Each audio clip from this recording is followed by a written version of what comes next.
നമസ്കാരം. ആചാരങ്ങൾ പാലിക്കാൻ കഴിയുന്നവർ ക്ഷേത്രത്തിൽ പോയാൽ മതിയെന്ന മന്ത്രി കെ ഗണേഷ് കുമാർ. ഓരോ ക്ഷേത്രത്തിലും ഓരോ ആചാരമുണ്ട്. അതിൽ മാറ്റം വരുത്തണോ എന്ന് തന്ത്രിയാണ് തീരുമാനിക്കേണ്ടത്. ഭരണാധികാരികൾക്ക് നിർദ്ദേശങ്ങൾ ഉണ്ടെങ്കിൽ തന്ത്രിയുമായി കൂടിയാലോചിക്കണമെന്നും ഗണേഷ് കുമാർ പറയുകയാണ്.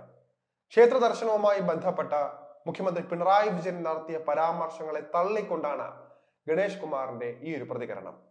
ഗണേഷ് കുമാറിന്റെ പരസ്യ പ്രസ്താവന വന്നതോടെ വെട്ടിലായിരിക്കുകയാണ് മുഖ്യമന്ത്രിയും മുഖ്യമന്ത്രിയുടെ അനുകൂലികളും. ഹൈന്ദവ ക്ഷേത്രങ്ങൾക്കെതിരെ പിണറായി എടുക്കുന്ന ഇത്തരം നിലപാടുകൾ മറ്റുള്ളതിൽ കാണുന്നില്ല എന്ന ആക്ഷേപം നേരത്തെ തന്നെ ശക്തമായിരുന്നു. മുഖ്യമന്ത്രിയുടെ പ്രസ്താവനയെ തള്ളി കഴിഞ്ഞ ദിവസമാണ് NSSഉം രംഗത്ത് വന്നിരുന്നത്. പിന്നാലെ മുഖ്യമന്ത്രിക്കെതിരെ ഹൈന്ദവ സംഘടനകളും മറ്റു മതസ്ഥരും രംഗത്തുണ്ടാകുകയായിരുന്നു. ഒരു ക്ഷേത്രത്തിലെയോ പള്ളിയിലെയോ ആചാരാനുഷ്ഠാനങ്ങൾ എങ്ങനെയാകണമെന്ന് അതുമായി ബന്ധപ്പെട്ടവർക്ക് തീരുമാനിക്കാമെന്നും അവർ തീരുമാനിക്കട്ടെ എന്നുമൊക്കെയുള്ള വിമർശനങ്ങൾ ശക്തമായി വന്നിരുന്നു. ഇത്തരം വാദങ്ങൾ ഉന്നയിക്കാൻ ഹൈന്ദവ സംഘടനകൾ മാത്രമല്ല മറ്റ് മതസ്ഥരും ഉണ്ടായിരുന്നു എന്നതാണ് ശ്രദ്ധേയകരമായ കാര്യം. പാർട്ടിയുടെ അച്ചടക്കത്തെ കുറിച്ച് പറഞ്ഞാലോ അതിനെ തിരുത്താൻ ശ്രമിച്ചാലോ വിരളി പിടിക്കുന്നവർ എന്തിനാണ് ഇക്കാര്യങ്ങളിൽ ഇടപെടുന്നത് എന്നൊക്കെയുള്ള ചോദ്യങ്ങൾ സമൂഹ മാധ്യമങ്ങളിലൊക്കെ ശക്തമായി ഉയർന്നിരുന്നു. ഇതിനിടെയാണ് മുഖ്യമന്ത്രിയെ ഒറ്റപ്പെടുത്തുന്ന തരത്തിലുള്ള ഗണേഷ് കുമാറിന്റെ പരാമർശം. ഇടതുപക്ഷത്ത് സ്വന്തമായ നിലപാടുള്ള വ്യക്തിയാണ് ഗണേഷ് കുമാർ എന്നാണ് പൊതുവായ ഒരു വിലയിരുത്തൽ. സ്വന്തം അഭിപ്രായം പറഞ്ഞതിന്റെ പേരിൽ നിരവധി തവണ സർക്കാരിൽ നിന്നും പാർട്ടിയിൽ നിന്നും താക്കീത് ലഭിച്ചിട്ടും ഉറച്ചു നിൽക്കുന്നു എന്നതുകൊണ്ട് തന്നെ ഗണേഷ് കുമാറിന് വലിയ സ്വീകാര്യതയാണ് സാധാരണക്കാരിൽ നിന്ന് പോലും ലഭിച്ചുകൊണ്ടിരിക്കുന്നത്.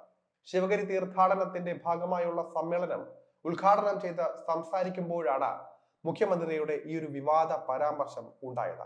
മനുഷ്യന്റെ ജാതി മനുഷ്യത്വം എന്നതാണ് ഗുരുവിന്റെ സന്ദേശമെന്ന് പറഞ്ഞ മുഖ്യമന്ത്രി ക്ഷേത്രങ്ങളിൽ ഉടുപ്പൂരിക്കൊണ്ടുള്ള ദർശനത്തിൽ സാമൂഹിക ഇടപെടൽ ഉണ്ടാകണമെന്ന് ചൂണ്ടിക്കാട്ടിയിരുന്നു. കാലാന്തരത്തിൽ ഇതിന് മാറ്റം ഉണ്ടാകുമെന്നും അദ്ദേഹം അഭിപ്രായപ്പെടുകയായിരുന്നു.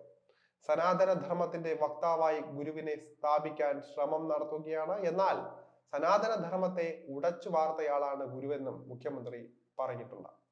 മനുഷ്യത്വത്തിന്റെ വിശ്വദർശനമാണ് ഗുരു ഉയർത്തിപ്പിടിച്ചത്. സാമൂഹിക പരിഷ്കർത്താവായ ഗുരുവിനെ മത നേതാവാക്കാൻ നടത്തുന്ന ശ്രമങ്ങളെ തിരിച്ചറിയണമെന്നും മുഖ്യമന്ത്രി കൂട്ടിച്ചേർത്തു. സനാതന ധർമ്മത്തിലൂടെ സ്ഥാപിക്കാൻ ശ്രമിക്കുന്നത് ബ്രാഹ്മണാധിപത്യത്തിന്റെ രാജവാഴ്ചയാണ്, ജനാധിപത്യം അലർജിയാണെന്നതിന് മറ്റെന്ത് തെളിവാണ് വേണ്ടതെന്നും മുഖ്യമന്ത്രി ചോദിച്ചിരുന്നു. ഇതൊക്കെയാണ് വലിയ വിവാദങ്ങളിലേക്ക് മുഖ്യമന്ത്രിയെ വീണ്ടും കൊണ്ടെത്തിച്ചത്. ഇതിനെതിരെയൊക്കെയാണ് ഗണേഷ് കുമാറിന്റെ പുതിയ പ്രസ്താവനയും. അതേസമയം സംസ്ഥാനത്തെ റോഡുകളിൽ വർദ്ധിച്ചു വരുന്ന അപകടങ്ങളും ഉദ്യോഗസ്ഥരുടെ കെടുകാര്യസ്ഥതയും മനസ്സിലാക്കി പുതിയ പദ്ധതികൾ മെനയുന്നതിന്റെ തിരക്കിൽ കൂടിയാണ് ഗണേഷ് കുമാർ. RTO ഓഫീസുകളിൽ പൊതുജനങ്ങളിൽ നിന്ന് പരാതി സ്വീകരിക്കുന്നത് ഉച്ചവരെ മാത്രമാണെന്നും ഉച്ചയ്ക്ക് ശേഷം ഉദ്യോഗസ്ഥർ ഫയലുകൾ തീർപ്പാക്കണമെന്നുമാണ് ഗണേഷ് കുമാർ പറഞ്ഞിരിക്കുന്നത്. ഒരു ഫയലും 5 ദിവസത്തിന് കൂടുതൽ പിടിച്ചു വയ്ക്കാൻ പാടില്ല. ഫയൽ പിടിച്ചു വച്ചാൽ ഉദ്യോഗസ്ഥർക്കെതിരെ നടപടി സ്വീകരിക്കുമെന്നും തീരുമാനം മന്ത്രിക്കും ബാധകമാണെന്നും ഗണേഷ് കുമാർ പറഞ്ഞു.